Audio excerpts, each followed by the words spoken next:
Hello, my name is Monique Nowlin, and I'm your host for today's episode of Our Ventura TV. Today in studio we have a special guest, Christine Voth, Business and Planning Strategy Manager for Ventura County Area Agency on Aging, and she's going to be talking to us today about Dementia Friendly Ventura County. Christine, welcome. Thank you. So tell us, what is Dementia Friendly Ventura County? Well, Dementia Friendly Ventura County is a new nationwide effort to make Americans more friendly towards persons with dementia. And specifically what that means locally is for organizations and businesses to have a little more compassion, more respect, more consideration for someone who has a mild cognitive impairment or early stages of dementia, which would include Alzheimer's dementia and the other forms of dementia. And is this a collaboration? Is this something that you're leading the charge of, your agency? Can you tell me a little bit about that? It is a collaboration of several organizations, and Ventura County Area Agency on Aging was designated to be the certified partner. So I'm the team leader, but I'm blessed with many wonderful support systems through the long-term care services, which is the Ombudsman Group, Home Watch Caregivers of Thousand Oaks, the Camarillo Healthcare District, the Healthcare Agency, Public Health, our advisory council members, and of course the Alzheimer's Association as our key partner. And Dementia Friendly Ventura County, or is it DFVC? Is that the acronym that you use? DFVC, because it's a mouthful. Yes. And tell me, what does the team hope to gain, or what do they hope to be able to accomplish in Ventura County? Okay, what we are hoping to accomplish at this point is education and awareness that this is a problem, that this is a global epidemic of dementia that we're dealing with. It's the 4th leading cause of death in Ventura County, the 5th leading cause in California, the 6th leading cause in the United States. And every 66 seconds in the United States, someone is diagnosed with dementia, and that's every 3 seconds in the world. So what our group is trying to do is get out there, educate the public, educate businesses, healthcare providers, faith-based leaders on some very simple approaches that could be taken by their staff or by their volunteers to be more accommodating to persons with mild cognitive impairment or dementia. And that includes learning to recognize the signs of dementia, someone who might be confused, short-term memory losses, coming into a store, maybe they forgot where they parked. So it's really common sense in terms of being more compassionate and more considerate. And if I'm a business owner, if I'm a local business owner and I want to become part of this movement, how would I go about doing that? Well, we are very thrilled to announce that we have our first pilot program for businesses. It's in Camarillo Old Town, and we're developing criteria and working with local businesses there for a business, for them to have training for their staff and meeting certain criteria, which is fairly simple to meet. It's not expensive, it doesn't cost anything. And they will become certified. They'll have a window cling that can go in the window of their business, and it can also be used on their letterhead and advertising. So people walking by know, oh, I can go in that salon or that restaurant because they're dementia friendly. And that's kind of a win-win for the business owner and for the caregiver and the person with dementia. And anyone who'd like to become more involved, they are welcome to contact myself. And if they're not quite sure, they can go online to dementiafriendsusa.org, and it gives some simple videos that describe what it is to be a dementia-friendly business, first responder, person in a bank, person in a library. And can you say dementia-friendly business, but can you give me an example of what that means? What does that look like? What would that look like for me? If I have a loved one who's got dementia and I'm bringing them to a dementia-friendly business. Okay, so let's say you're bringing a loved one to a restaurant.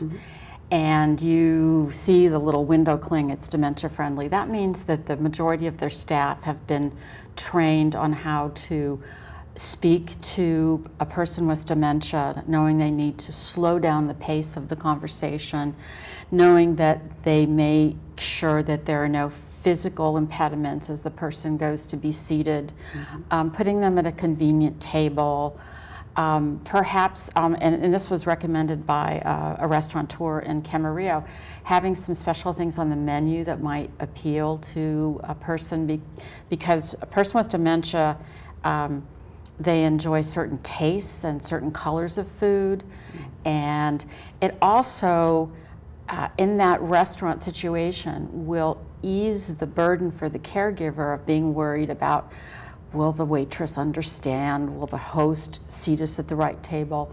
They know when they go into that restaurant that they're going to be treated with respect and consideration, and that puts the caregiver's mind at ease also. Now, I'd like to go back a little bit to the signs. If I'm an individual and I have a loved one or I see a neighbor, can you give me, if I'm concerned that they have dementia, what are some of the signs I should be looking for? Well, some of the signs to be looking for, it's one thing to maybe forget, oh, where did I leave my keys? Because we all do that. But if it's, where did I park my car? And how did I get here?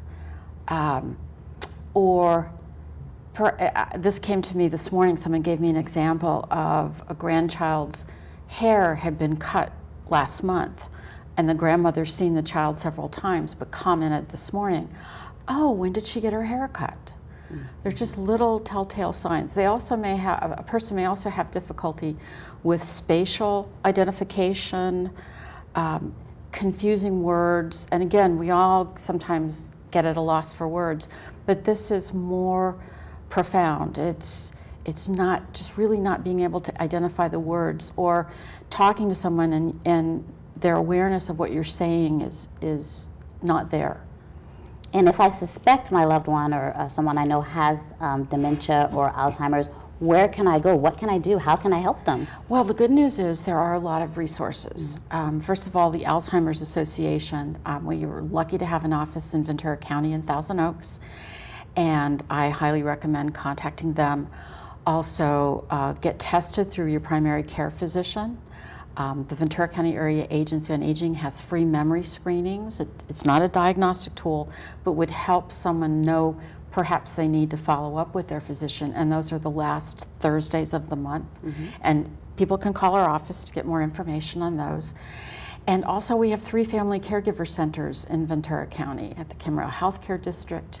Catholic Charities has one in Santa Paula, and then Senior Concerns in Thousand Oaks. They could call any of the caregiver centers to also get advice. So I could call to get advice, but maybe not necessarily tell my loved one because they may be reticent to go there, so they can help guide me through the process and the next steps of being able to help that individual. Yes, because the caregiver centers and of course the Alzheimer's Association, they have trained professionals who deal with this on a daily basis, yes. Okay, and then memory screening, can you give me a little bit more information about the memory screening, what that entails? I know you can't divulge everything, and I understand it's not a diagnostic tool per se. Can you explain that a little bit further? Yes, it's no appointments necessary, and a person comes in, and it's first come, first serve, and it's a series of questions that are given to a person by someone trained on our staff, and it's pretty much a pass-fail. And if a person is having difficulty with answering the questions, I believe there are 5 questions, we will give them resources on who to contact. They're welcome to talk to an information and assistance specialist at our office. And we cannot be a diagnostic tool, but we can say, according to this test, you may need to follow up with your physician. And is it confidential? It's absolutely confidential, yes. And if a person is unable to drive themselves to the test, but they're worried that the loved one will be on the test, we don't allow typically a loved one to be sitting in on the test with them. So it's completely private, and the results are given to the individual. Okay, thank you. If there's one thing you would like to impress upon the viewers, what would that one thing be? Well, 2 things. One, this is a problem that we all need to join together to help resolve in terms of being more dementia friendly. And then also knowing there are resources out there.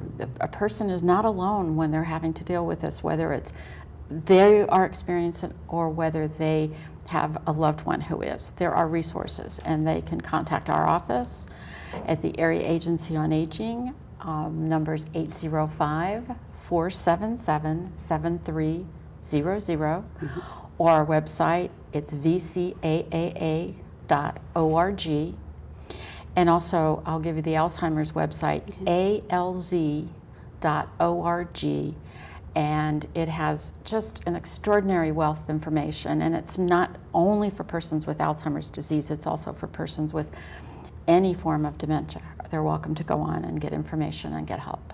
Very good. Well, we're just about out of time. I'd just like to thank you for your time for being here, Christine. Thank you for speaking with us. My name is Monique Nowlin, and until we get together again, thank you for watching Our Ventura TV. Thank you.